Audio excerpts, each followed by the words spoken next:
여러분, 노후 건강의 핵심은 소식일까요? 오늘 결론부터 딱 말씀드릴게요. 무조건 적게 먹는 것이 60대 이후 여러분의 근육과 뼈를 갉아먹는 주범이 됩니다. 오늘 영상에서는 남들 다 아는 뻔한 건강 상식 말고 왜 우리가 지금 당장 식탁의 상식을 뒤집어야 하는지 그 이유를 낱낱이 파헤쳐 드릴게요. 오늘도 뼈 때리는 건강 팩트 전달하러 왔습니다. 요즘 TV나 인터넷 보면 온통 살 빼라, 채식해라는 말뿐이죠? 그런데 말입니다. 최근 발표된 통계들을 보면 70대 이상에서는 오히려 약간 살집이 있는 분들이 마른 분들보다 오래 산다는 데이터가 나오고 있어요. 이게 뭘 의미할까요?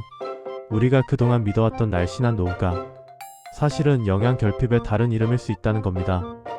뉴스에서는 비만을 만병의 근원이라고 하지만 저는 여기서 한 발 더 나가야 한다고 봐요.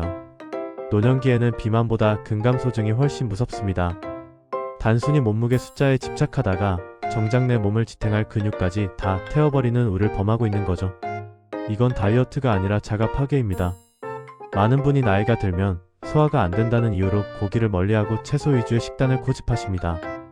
하지만 이건 정말 위험한 선택이에요. 우리 몸의 세포화 호르몬, 그리고 면역 시스템을 만드는 기본 재료가 바로 단백질이기 때문이죠. 식물성 단백질도 훌륭하지만 체내 흡수율과 필수 아미노산 구성을 보면 동물성 단백질을 따라올 수가 없거든요. 60대 이후에는 소화력이 떨어지기 때문에 오히려 적은 양으로 효율이 높은 동물성 단백질을 전략적으로 섭취해야 합니다. 콩만 먹어서는 절대 채워지지 않는 근육의 빈자리를 고기가 채워줘야 합니다. 지방이 적은 부위를 삶거나 쪄서 드시는 방식으로라도 반드시 육류를 섭취해야 노후의 보행 능력을 유지할 수 있습니다. 또한 입맛 없다고 물에 밥 말아 드시거나 죽으로 끼니 때우시는 분들, 이거 진짜 위험한 습관입니다. 혈당 스파이크의 주범이거든요. 뉴스에서는 혈당 관리만 강조하지만 저는 질감에 주목하라고 말씀드리고 싶어요. 씹는 행위 자체가 뇌인지 기능을 자극합니다.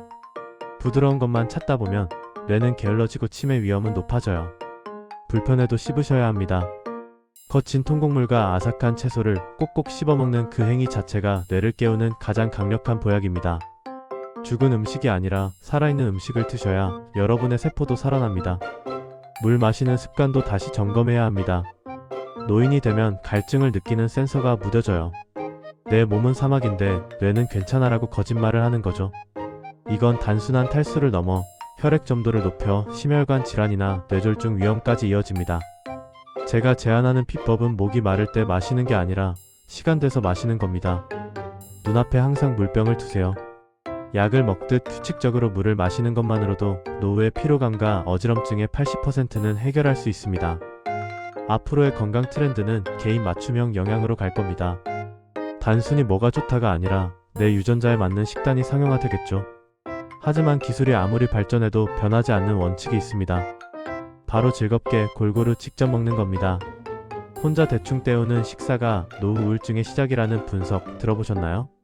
식습관은 단순히 영양소를 채우는 행위가 아니라 사회적 유대감을 유지하는 도구입니다.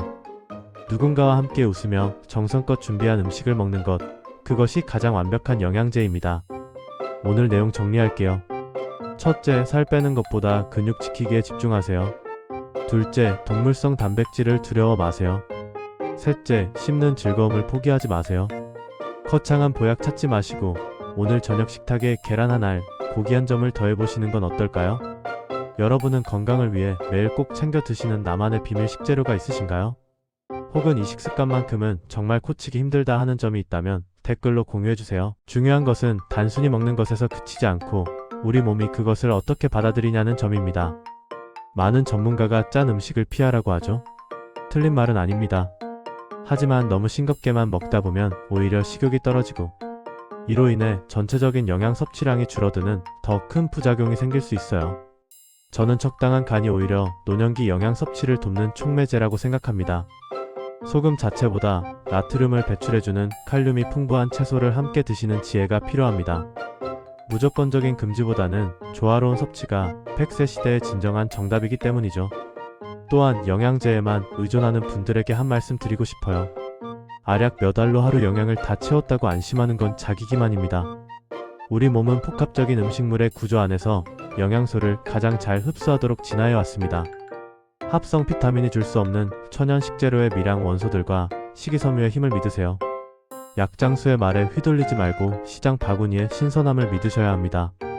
돈을 써야 한다면 약국이 아니라 신선한 식재료가 가득한 직거래 장터에 쓰세요.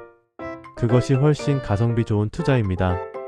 마지막으로 강조하고 싶은 건 식사 후의 활동입니다. 먹는 것만큼이나 중요한 게 바로 태우는 것이죠. 식후 15분 정도 가벼운 산책은 혈당을 안정시키고 소화를 돕는 최고의 습관입니다. 앉아서 TV를 보는 대신 집안을 한 바퀴 도는 작은 움직임의 혈관을 깨끗하게 유지해 줄 겁니다. 건강은 대단한 결심에서 오는 게 아니라 매일 반복되는 사소한 습관의 누적입니다. 오늘 제가 드린 이야기들 중 딱 하나만이라도 오늘부터 실천해 보세요. 1년 뒤, 10년 뒤 여러분의 몸은 분명히 달라져 있을 겁니다.